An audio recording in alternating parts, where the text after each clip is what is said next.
Good morning. Okay, good. That's working too. All right.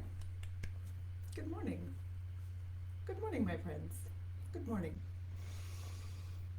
Hmm. Oh, yeah. There we go. Let me change a little thing over here so I can see what's going on. Perfect. Good morning. Good morning. For me, anyway. Good morning for me. It is morning for me. It is like 11:02 a.m. my time, which is morning. All right, gonna stop with that now. So, hey, my name is Shannon Coates, Dr. Shannon Coates. If you would like to put the doctor in front, that's fine. You can do that. And I am a singer and an educator and a voice pedagogy maximizer. Pedagogy maximizer, put it that way. And I come on here pretty regularly to do some live office hours. So, talk about subject of my choice based on some things I've been thinking about and or things that have come up in the voice ped undegree, which is the 8 month. Mm-hmm. Mm-hmm. We are 6 weeks away from having done 8 months of work together in the voice ped undegree. I know, it's truly astounding.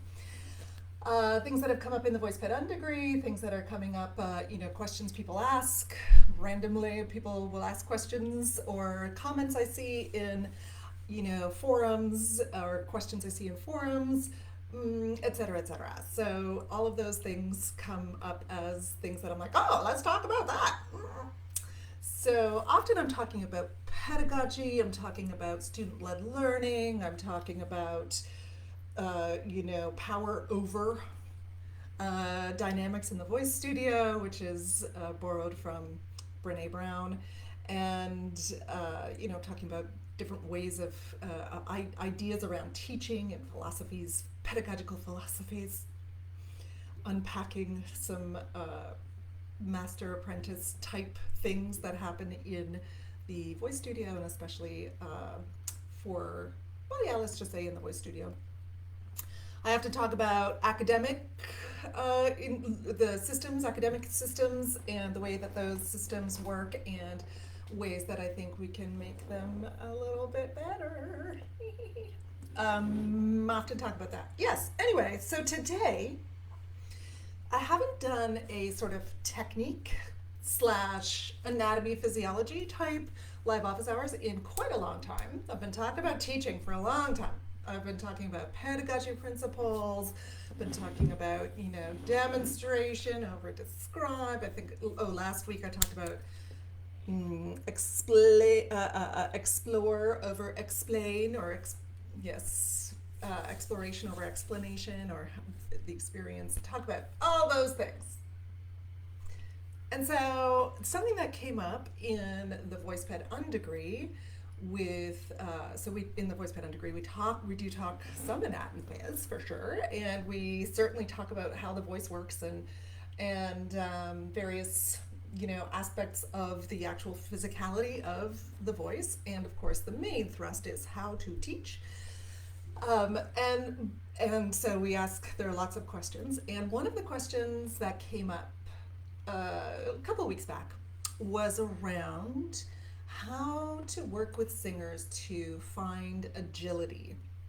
And this was in a specific context of Western classical style. So this was specifically in the context of some of the runny singing we do in Western classical styles. Some of the runny singing. Yeah, that's right, the runny singing. And however, this is something, it happened to be in that context, but we're talking about in the context of any style, because lots and lots and lots of styles have agility. We might call them riffs in contemporary styles. We might think of scatting in jazz styles. There are lots of different forms of agility in lots of different styles. And we execute that kind of agility in a very similar way physiologically. It's a very similar process that we go through in order to create those fast sounds. And so Yeah, I wanted to just talk about a little bit about how do we teach that then? How do we get that in the body? And what are some aspects of how to do that? What are some tricks? I think I called it agility hacks. I think I called today's live office hours agility hacks. So what are some agility hacks? So first of all, let's just talk about physiologically what is happening in order for us to be able to sing quickly. Any kind of quick singing. What is physiologically happening? So at the fundamental level, the vocal folds, the vibratory pattern of the vocal folds speeds up and slows down. I'm going to sort of I'm not lying, but I'm just going to make it as fundamental as possible. So fundamental, see what I did there? Fundamental. Okay. I'm going to make it as fundamental as possible. So the vocal folds have to the pattern of oscillation speeds up and slows down according to what pitch we're singing, and the amount. So the vocal fold the vibratory pattern has to be a little faster as we get into the higher pitches. So if we're moving upwards, those vocal folds are there's a little transition in terms of how fast that vibratory pattern happens, or how many times per second. Let's say it that way. And then as we go lower in pitch, there's a change in the vibratory pattern. They get slower. So if I'm moving quickly through passages where I'm moving up and down in terms of pitch range, then the vocal folds have to respond very quickly in terms of how fast or how slow that vibratory pattern is in response to where I am in the pitch range. In addition, the vocal tract shaping responds to vowel shaping, like what vowels we're singing, which also then impacts the vocal folds, and the way that the vocal folds are vibrating, and the ease with which the vocal folds are vibrating. And we also then we are also changing in terms of responding to where we are in the pitch range. So the vocal tract shaping is changing in response to where we are in the pitch range. So if I'm moving quickly through pitch range, if I'm changing notes quickly, then my vocal tract shaping is also responding to where I am. Yes, and yeah, Bernoulli, we're yes, we're not. Bernoulli is yes, and. I'll say yes, and. So that we're not getting in the weeds here. Let's not get fully in the weeds in terms of let me just say, the information that we actually need is that we've got a response from the vocal tract in terms of shaping that happens according to where we are in the pitch range and what vowels we're singing, and also what style we're singing. So if we're singing in a style that has a little bit more of a lofty sound, or if we're singing in a style that has a little bit more of a conversational sound, so perhaps if you think about if we're singing in terms of a more, let's get really, again, fundamental. If we're using a more divergent vocal tract shaping, we're likely going to hear a little bit more of a contemporary sound, conversational sound. If we're using more of a convergent vocal tract shaping, we're likely going to hear more of a classical-ish sound. This all depends on pitch range. It all depends on vowel shape. There are lots of different components in there. However, all of those things, vocal tract shaping is responding and creating, along with the vocal folds, all of these different pitch changes, and all of these, and in rapid succession, right? So these responses, the movements, all of the underlying movements that need to happen, all of these coordinations, they're very, very subtle, and they're happening very fast, and we have to be very well coordinated in order for those things to happen very quickly, as quickly as we need them to happen when we're singing fast passages. And that also requires a very specific and agile, let's just say, breath management as well. There's pressurization levels that need to change very quickly in response and to initiate. So we've got both response and initiation happening with all of these pressurization levels changing, from what's happening with the breath, or how we're using the breath, how we're managing that breath, what the vocal folds are doing in response and also as initiation, and also what the vocal tract shaping is doing in response and as initiation, or as part of the resonance process, in order to change really rapidly in order to have very fast passages. One of the things that also helps to contribute to this very fast passage or very fast singing is that we have less real estate meeting with every adductory pattern. So as the vocal folds are coming together, they can meet with, let's again, very simplistically, let's say we've got 90% real estate coming together with every adductory pattern, in other words, a high closed quotient. Or let's say we only have 10% real estate coming together with every adductory pattern. So that's maybe a low closed quotient then. So in other words, yes, big words, right? Low closed quotient just means we don't have very much closed or real estate coming together at the same time with every one of these oscillations of the vocal folds. Okay, so in order for us to be able to have this very fast changing, we need to also then have less real estate meeting with every single oscillation. Less real estate means I also have less pressurization. Let's say it that way. I have less transglottal, subglottal, fly. I have less pressurization, which means I have less of this sensation in the breath and more of this sensation in the breath. I've got more of a spinny sensation in the breath.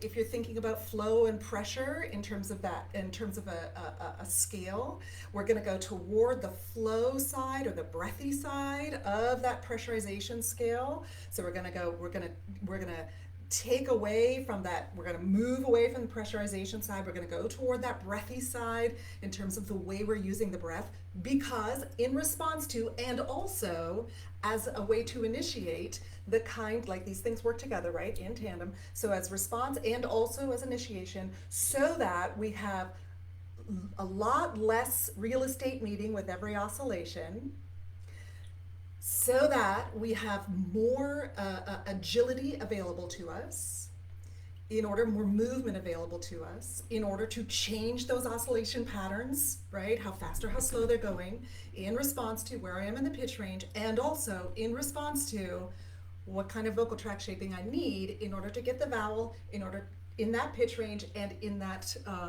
tonal outcome style. So whether I want it to be a little more lofty or a little less, or a little more conversational, right? So we have all of these factors. And one of the main factors, as I said, is that we need to have less pressurization. We need to have less feeling of like full breath, coming to the folds, and we need to have less real estate with every single vibratory pattern, so that I have the actual ability to do this movement, to have the ability to have the agileness, all of this movement happening. Which, if you think back, if you had Western classical training, or if you are a Western classical trainer, what are some of the directives that we give to singers when we are learning, or what were some of the directives you were given when you were learning how to do agile singing? Or perhaps you're one of those singers who was always able to do really agile singing. If you were one of those singers who was always able to do agile singing, I would posit that you likely are a lighter voice. You are likely a higher and or lighter voice, because the vocal folds you're already singing likely with less pressure. There's likely a little less pressurization, and likely the instrument is a little bit smaller.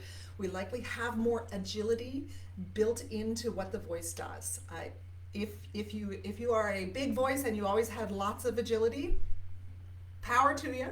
That is not often the experience of really big voices in Western classical singing, right? Often the experience of those big voices, the richer voices, the Wagner voices, often the experience of those bigger voices is that the agility is not available, or we have to work really hard to get the agility. So if we think back to what we're talking about in terms of what is required at the vocal fold and pressurization level, as well as all of the shaping, in order to create speed, hi, friend, in order to create speed, in order to sing quickly, in order to move through these pitch ranges really quickly, in order to have responses that to movement through pitch range and vowel shape changes, etc.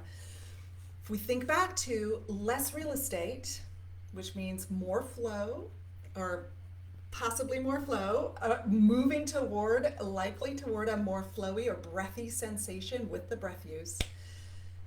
That is inherent often in smaller instruments, the instruments that love to sing Mozart, for example, the instruments that love to sing some Rossini, for example, the instruments who love to sing early music often, those instruments tend to be smaller instruments, they tend to be lighter instruments, they tend to not have a built-in, whoa, kind of resonator as well.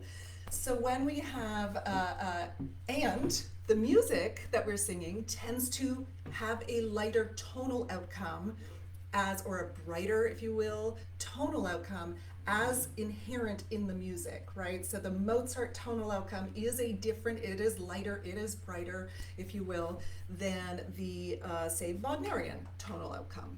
So the tonal outcome is darker, it's richer. It's my little Persian kitty cat wants to come and say hello, hello little kitty cat.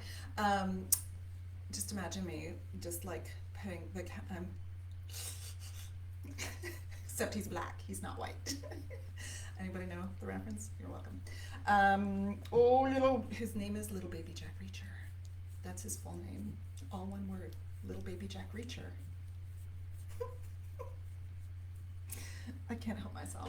How adorable is that name? Anyway, so we have all of those factors coming in, which means that often bigger voices often find agility more challenging. Bigger voices often find agility more challenging, right? That's part of the instrumentation. It's part of built in, right? When I've got a bigger resonating space, when I possibly have larger vocal folds, possibly, not necessarily, but possibly have thicker vocal folds, not necessarily, but it's built into the instrumentation that agility is not necessarily going to be as available because it's more challenging to get to this like more flow part of the voice, right? A little breathier, less real estate with every oscillation of the vocal folds. Okay. So, all of that kind of in the back of your head, all of that in your mind. Let's talk about some of the ways that some agility hacks. Yeah, let's talk about some agility hacks. So, one agility hack when we think about it, sorry, I squirreled there a little bit. So what are some of the directives that you might have been given as a singer, or that you give as singers, as a voice teacher, to work on agility?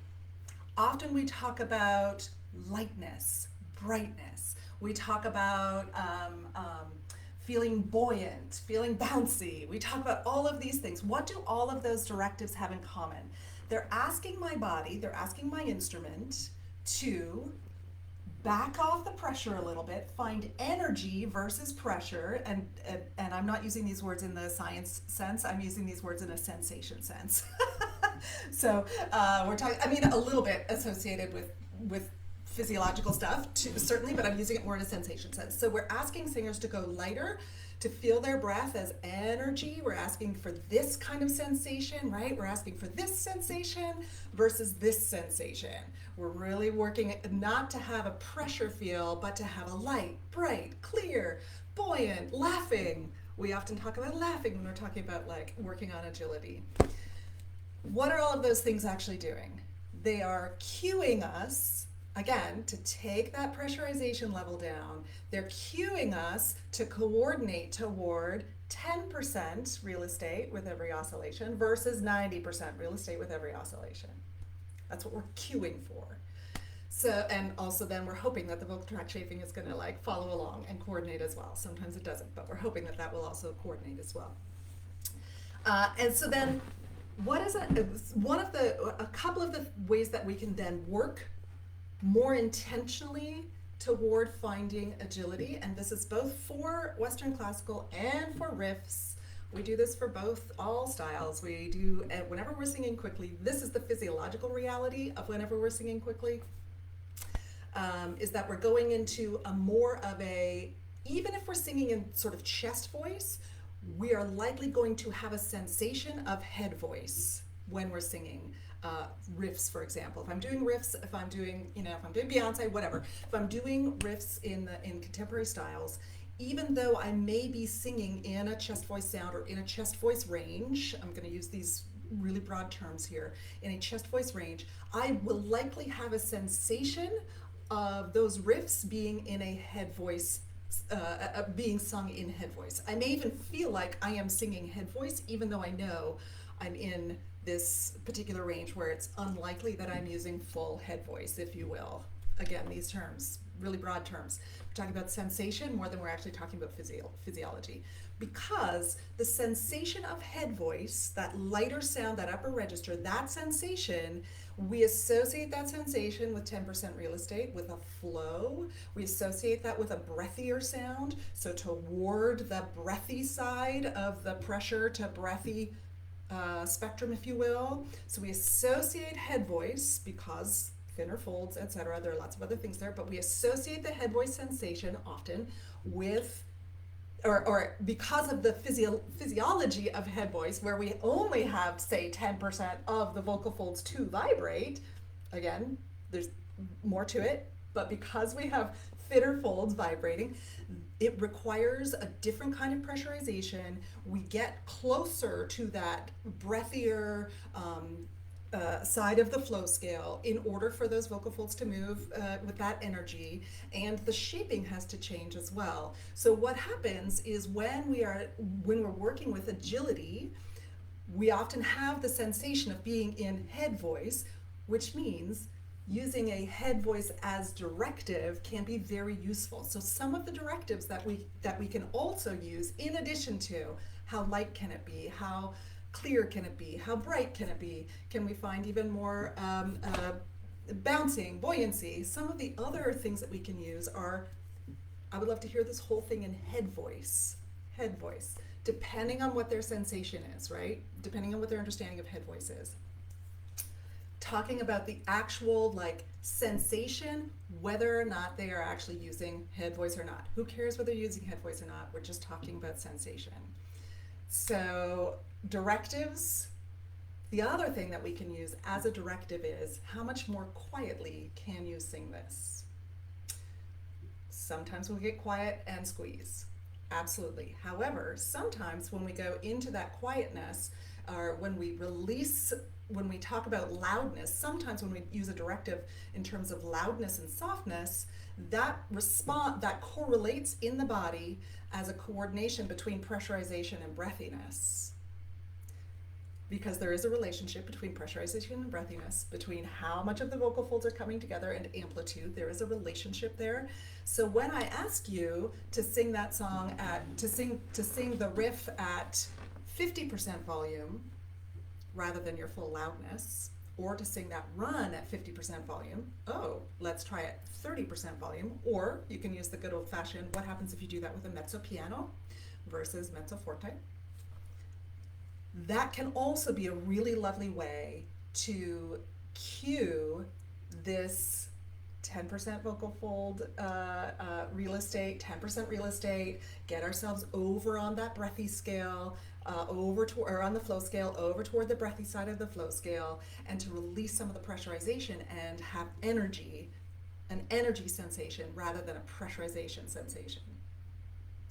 So some of those directives, we see where those directives can be. The other thing that we can do is, we can change the directives. So I'm talking about hi, Facebook, got a thumbs up. We're talking about three agility hacks. One is to align the directive with the sensation, and the sensation is likely going to be based on a sensation of breathiness, flow, head voice, lightness, quieter. And I'll say too, when you listen to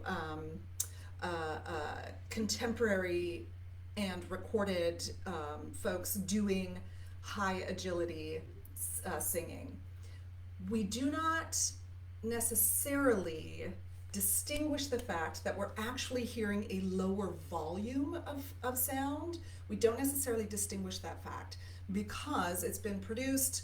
Often the sounds that we're hearing, if someone is doing a fast run, they're not off the mic to do a fast run, right? They're on the mic to do a fast run until they get to the top, and then they're off the mic because then they're back to full volume. So we don't necessarily track that was actually a lower volume. That was actually a quieter sound. When you listen to Western classical singers live, if you start to track it, you will start to hear, oh, that was actually a lower volume, the run that I just heard. You will start to be able to track it. If you're listening for it, you will start to hear it. That was a lower volume. Not that I couldn't hear it or that it disappeared, because we do other things to make sure that it still cuts, right? We do other things to make sure that sound is still moving through. We get some good chiaro going, we get some good point going in the sound. So there's lots of other things that we do to ensure that the sound travels. However, if you listen objectively, you will likely hear that agility, anytime we're doing those runs, they're likely a lower volume, comparatively speaking, to some of the other singing that they have done on the stage, or that we do on the stage. So again, that is a great directive that you can use. What happens if that is 50% volume? Let's try it through 50% volume. Yeah. Another agility hack. Start at the back of the, and this is specifically in Western classical training. Start at the back of the run, the end of the run, and learn it from the back to the front. Yeah. What happens in Western classical singing in particular, especially some of those long Mozart or Handel runs or Bach? What happens? Well, I run out of breath, and every time I sing it and run out of breath, my body learns that I have to run out of breath, that I'm going to run out of breath, and then I hold more and I pressurize more, and then I run out of breath even sooner. Or if I make it to the end, I'm squeezing so hard that it doesn't sound good anymore. Everybody knows that I was running out of breath, right? So what we've done then is we've taught the body that the only way to get through this is by running out of breath and squeezing to the end, or starting it really squeezed and holding on to the breath the whole way through, right? That's the opposite of the kind of release, buoyancy, lightness, etc., flow, breathiness that we want in order to have those runs work for us. So what do we want? We want to start at the end. Listen to someone who sings this thing like it's absolutely effortless. We want to have the effortless coordination and sound in our ear. We're going to listen to that 2 or 3 times. Listen to someone singing just those last, let's say the last 2 bars of the run. Going to listen to that maybe 3 times, maybe 3 different singers. We want the core. Remember, what do I want in my ear? What do I want my brain and body to know is possible? I want them to know that the ease is possible, right? That's what I want. That's the sound I want in my brain before I start singing it. All right. Then I sing it through 2 or 3 times, just that ending, just the last 2 bars. I sing it through 2 or 3 times. Listen, sing, listen, sing, listen, sing. I may not even look at the music. Sometimes looking at the music gives us kind of clicks in some other things in the brain that aren't necessary, right? I may just do it all from my ear. So listen, sing, listen, sing, listen, sing. I'm coordinating toward, I'm not asking my body to sound like that singer. I'm asking my body to coordinate like that singer. I'm asking my body to coordinate with the ease that singer is communicating in their coordination, right? So I don't want to sound like Kathleen Battle when I sing at all. But I do want to have that agility. I do want to have that coordination. And I'm going to ask my body, I'm going to be like, what do I do to get that coordination and agility? Let's listen and go back and forth. Then I'm going to add maybe 2 bars to that. Do the same thing. I'm going to listen, 2 bars, those 4 bars. Listen, I'm going to sing. Listen, sing, listen, maybe sing 2 or 3 times. Find the agility. Then I'm going to add another 2 bars and go all the way through. Then I add another 2 bars. What did I just do? I taught my body my brain, that the last two bars are actually the easiest.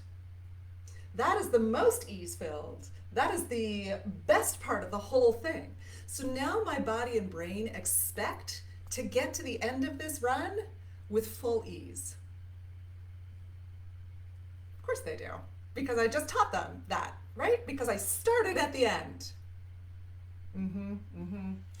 So then I'm teaching my body, as we go backwards, I'm teaching my body, my brain and body, we're figuring out what this ease-filled coordination is like. Wait, is there a pedagogical word for this process of breaking things into chunks? Oh, I don't know. It's a learning word. It's called chunking. Yes, there is. This is very, and also, I mean, yes. I call it scaffolding when we were, I call it the pedagogical principle of scaffolding, but it falls into the sort of chunking part of learning, right? Thanks for queuing that up, Liz. Yeah, it falls into the, yeah. Wait, is this a thing? Yes, it's a real thing. Yeah, I'm not just like, again, I'm not just making this stuff up from like, out of nowhere. This is, we do this in education. We do this in sports, right? We do this in lots of other realms. And this is how we can do it in singing. I'm not just like making this up out of my brains somewhere. I'm just making the connections, right? From other fields. Oh, Liz, that was amazing. Liz is my bestie, right? Liz is there for me. Liz is there for me, just lobbing me the softballs. Fling, fling. Love. Anyway, yes, ma'am. Pedagogy is teaching. Yes, right? I know. So and then as you're going along, and this comes into the third hack, if you will. The third hack is, as you're going along, as you're learning, as your brain is like figuring out those, those runs as you're going through, start to observe what your hands and body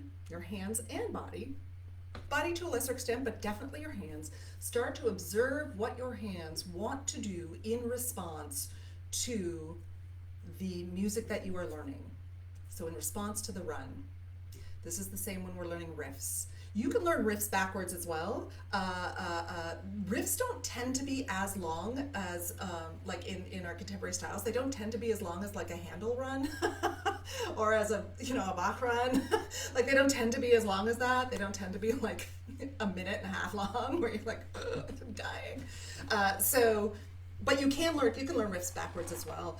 And any long phrases where you are, where you want to come through to the end of that, still feeling ease, but your body you're not quite sure, that is just learn it backwards, yeah. But here's the thing about the riffs. Notice what your hands want to do. So as Heidi Moss talks about, there's a connection between hand and larynx in the brain. There's a whole thing there. It's fascinating. Go ask Heidi. But what we know is that my hand can actually help to direct my larynx. So my hand can and the coordination, all of the coordination throughout the whole instrument as we're working here. So what my hand can do, when you think about contemporary singers, what are they doing? I'm not a good example of that. I just look like a silly person when I'm doing it, but you got it. You got it in your head, right? J-Head, what is she's doing? Right? What are they doing with their hand? You can close your eyes. You can stop listening, close your ears, and probably still imagine what she's singing by watching her hand, right? Same with our Western classical singers when they're recording. So look up Natalie Dessay recording. Again, this is from Heidi Moss. This is I first saw these recordings with Heidi Moss. Look up Natalie Dessay doing recordings, and you will see her hand. Again, you could stop listening, you could turn off the volume, and almost know what she's singing by what her hand is communicating. Yes! I know. R&B went on to be a color track. Yeah, you did. Yes, all of that agility, right? All of that agility. So as you're learning the run, whether you're learning it front to back or whether you're learning it from back to front, the hands, notice what your hand is doing. Allow your hand to be part of, or your gestures, your body gestures, to be part of the learning process. Allow your body to help to communicate what that run wants to be. If you're working as a teacher with singers who are working in this way, observe what their body is doing. So you will sometimes see folks are working on agility and their hand is doing this. So I'm doing like ah. Their hand is communicating things are really rough in here, and you can start to, or I'm not getting this coordination, or it's over pressurized, or I've got shaping isn't great, something is happening with my breath. The hand is telling you everything you need to know about what is happening in the body. So what you can do is ask for, hey, show me with your hand what you would love this run to look like. I'm going to play the run once, or I'll sing it once, or we'll listen again. You show me with your hand what you would like that run to look like. Would you like the run to look like this? Perfect. Now, let's see if the hand can do that. And let the hand guide the sound. Let the hand guide the voice. Let the voice be guided by the hand. Let the hand do the thing. You're going to keep asking for the hand to do the thing. Asking for more of what you want. So that is also a hack, if you will. Hack makes it sound like it's a cheap trick kind of thing, but it's not. It's not a cheap trick. It's a real thing. It's a real thing based in science. We understand why this happens, and based in also in learning, right? We understand coordination and learning. We understand that this is a way that we learn really beautifully. We acquire skills. We acquire complex motor skills, not by thinking through all of the little things that we have to do in the body in order to acquire that complex motor skill. We acquire it by having something external that tells my body what to do and how to coordinate. This external thing, my hand or hands.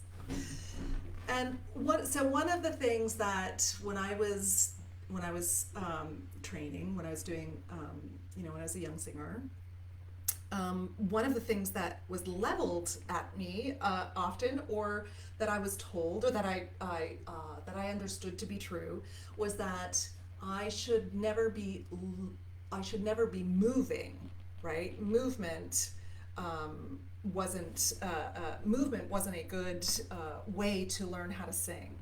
So I should be training myself to sing, right? To not move when I'm singing. And again, coming back to something we talked about a little while ago, and something I think that that Lynn Helding talks about in her book as well, is the difference between learning and performance. Movement is amazing for learning, especially when I'm trying to learn something that is a moving thing. Singing is all movement and energy. How can I not move in order to learn the singing thing? Performance is a snapshot of where I am in the learning process. It's not the learning. So when I get to performance, I will, what we're working toward is allowing for this gesture, who did not allow us to keep time with our bodies during rehearsal. Wow. Mozart, director. Dang. What was he afraid of? I mean, this is the thing too, right? So teachers, again, I think we just don't understand the process of learning versus the process of performing, right? We don't understand that those are two different things. They're two different things. When I am in performance mode, what we're doing in the learning mode, let me just say, what we're doing in the learning mode is I am working so that those hands can be the thing. Yeah, what was he afraid of? that he was going to look dumb because you moved? Sorry? What? That your singing might be better because you moved? Like, that you might be more engaging because you moved? Is that what he's afraid of? Anyway, a lot of shoulds in there, right? Around performance and like what it means to be an elegant or professional. A lot of shoulds in there. A lot of shoulds in there in her Western classical singing, yeah. Oh boy. Anywho, what we're working toward is finding the coordination that or finding the gesture, the external locus of attention, if you want to call it that too, that is also a thing. Finding the gesture, finding the thing that allows us to find the coordination.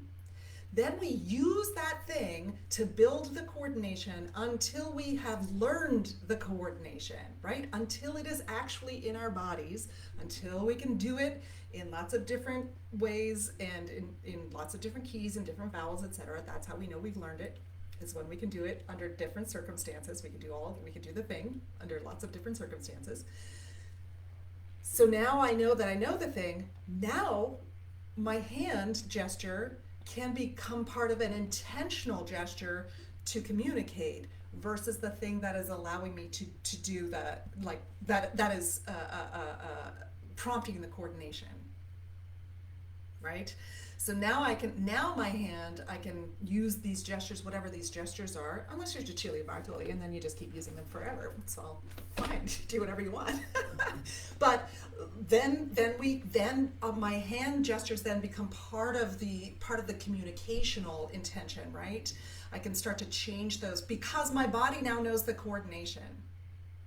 I now have this, I've now learned it, which means now in performance, I know, I love me some Cecilia.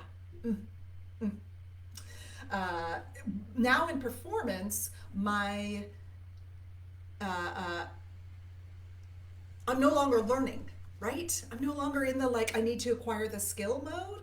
I'm now in performance mode. That is a different mode, and that is a different brain thing. We are in a different place when I'm in a performance. So now I'm in performance. I am a snapshot of where I am in the learning. I'm no longer trying to acquire the skill.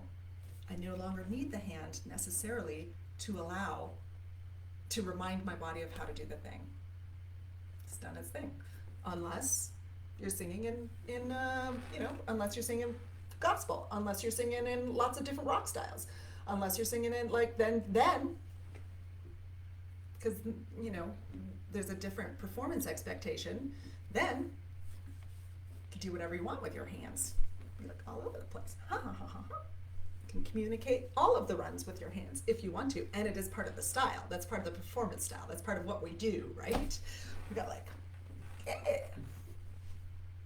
got the full-on open, all the things that happen with the hands. So coming back to agility, the 3 hacks, if you will, that I'm talking about today for agility, based on what has to happen physiologically. What are the issues that come up for us in agility? One, we learn it slowly and at full volume so that we get all the right notes. Right. We learn it from the front to the back often, and we go slowly. So that's fine. You can do that, but you will very likely learn in full volume. You will likely learn in a different kind of flow, right? You will learn in a toward this side of the pressure and breathy flow scale versus toward this side of the breathy and pressure flow scale. You will also likely start to learn in the don't get me wrong, there's a place to slow things down and to make sure that you have the correct notes and that you want and all that stuff. Don't get me wrong, I'm not saying don't learn the notes correctly. I'm saying that when we learn it this way on the piano, when we beat those notes out, what did I just learn in? Pressure, pressure, pressure. I did not learn flow. Yeah? So now when I want to start to speed it up, and I start to speed it up, but my body is still like, wait, don't we still do this at full volume? Aren't we still full pressure? Isn't this supposed to be I can't move this fast at this full volume. What is happening right now? So then we get slow, And we start to lock in, and then I can't get through the phrase, and then I learn that I have to take breaths all the way through the phrase, right? So if I learn from the back to the front by listening to someone do it with precision and ease, my body is like, I learn it so much faster and I don't have to unlearn. It's brilliant. It's brilliant. And also, sorry, so that's learn back to front if you want to. Learn by listening, back to front and by listening. And then learn, use directives such as lighter, low volume, brighter, all of those head voice. Head voice is often a really great directive to use, depending on the singer's experience, right, of what that means for them. And then lean into those gestures. Schema and learning cadences versus individual pitches. Any thoughts? Yeah, my go-to is always to learn, always now, didn't used to be, but now. So let me say it this way. My instinct was always to learn from my ear. That was always my instinct. That got beaten out of me with my piano lessons and my voice lessons when I was a kid. Not allowed to. You have to you're not allowed to look at your hands. You're not allowed to when you're playing piano, you're not allowed to look at your hands. You have to look at the music, and you can't So my instinct was always to learn from my ear, and then that got beaten out of me, and I have to learn individual notes, and I have to do what's on the page, and I have to learn those individual pitches, right? And then when I started to interact with Heidi Moss and understand some of the learning and how we acquire motor skills in a different way. And then when I also started to understand, I started to interact with pedagogy and educational circles around how do we acquire information and how do we build learning. Then I started to be like, no, what we should be doing here, how we should, and then I changed the way I taught and the way I learn music as well, personally. So I started to, it became, I'm learning a phrase at a time, the whole phrase in context. And I'm learning it by listening to someone else who is singing it with ease. So I'm learning it as a schema, if that makes sense. Was that the question, Liz? Yep, same thing. Perfectly, honestly, same thing. So raga, how do classical Indian singers learn their scales? Yeah, and rhythms, all by ear. It's all call and response. And those suckers are brutal. Those suckers are I shouldn't say brutal, they're complex, man. Those rag, I think they're called rag, yeah, or raga. Anyway, they are complex. And you learn them from from an early age. Same with a lot of the rhythmic structures that that we have in indigenous music. A lot of the rhythmic that's all call and response. So we learn by the ear, right? I learn the classical scale, R&B, all of the and jazz is my understanding of learning jazz as a singer, especially my understanding, and I'm not an expert. My understanding is that there is a lot of oral, it is a lot of learning by ear. The jazz folks have to transcribe from a recording. No, thank you. And B, again, my understanding of the jazz folks I've worked with is one of the skills that they learn is to perfectly imitate famous renditions, jazz renditions, right? That's one of the skills that they learn and are graded on. Is how close to the original are you? The original, right? Yeah, possibly. Mm-hmm. Grammar of riffs and runs. Yeah, I mean by ear, right? That for me that is the and again the whole key of it is that I'm not learning the whole thing front to back. Especially when we're talking about those Western classical things that are long. because that is not going to be effective. We've got to learn it in short chunks so the brain can get the thing in. Yeah, so we can get. If it's super long, I'm not going to learn the whole thing at all. And in fact, all I'm going to teach my body is to be tired by the end, and or that I need a breath, and or that I can't get through it. That's all I'm going to teach my body.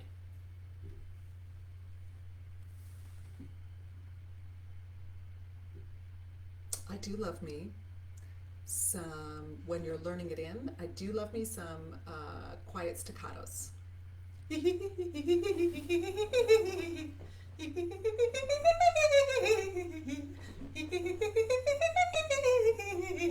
Quiet, as quiet as they can be. Nice, quiet staccatos. I do love that for learning, just because that, like the rapid change that has to happen.